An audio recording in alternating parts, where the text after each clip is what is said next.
Here's why I routinely use a short wake window between nap 3 for your baby and bedtime. And it's a comment and question that I get all the time. In fact, I've had it 3 times today. Why is your wake window too small, or that wake window is way too short? But there is method to my madness. When I have a baby on a 3-nap schedule, so for example, 6, 7, 8 months, if we can hold on to it at 8 months, then the way I structure naps is a short nap, a long nap, and a cat nap. And the cat nap is anywhere between 15 to 30 minutes in the afternoon. That is not a full restorative sleep cycle.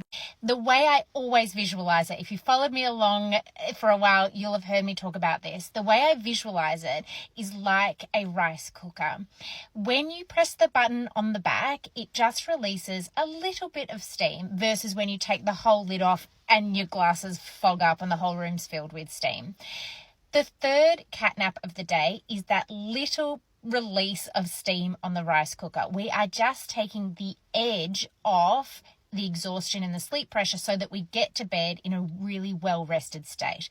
And it can feel counterintuitive, like, don't we want to be tired for bedtime and have tired babies ready for sleep, not well-rested? It's a balance between babies that like to be overtired, and they're the babies that I predominantly work with. We want them to actually have that sweet spot of not undertired, not overtired, but well-rested and ready to self-settle off beautifully to sleep.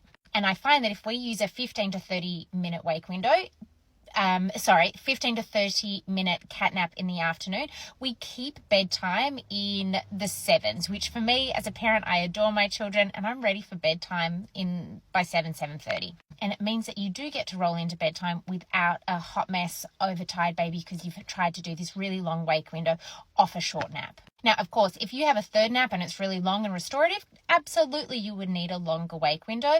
But the way that I structure my naps is that little pressure cooker nap just takes the edge off, so we don't need a full-blown wake window to bed. I usually work off a 2-hour wake window. Of course, if your baby needs a little bit more, go for it.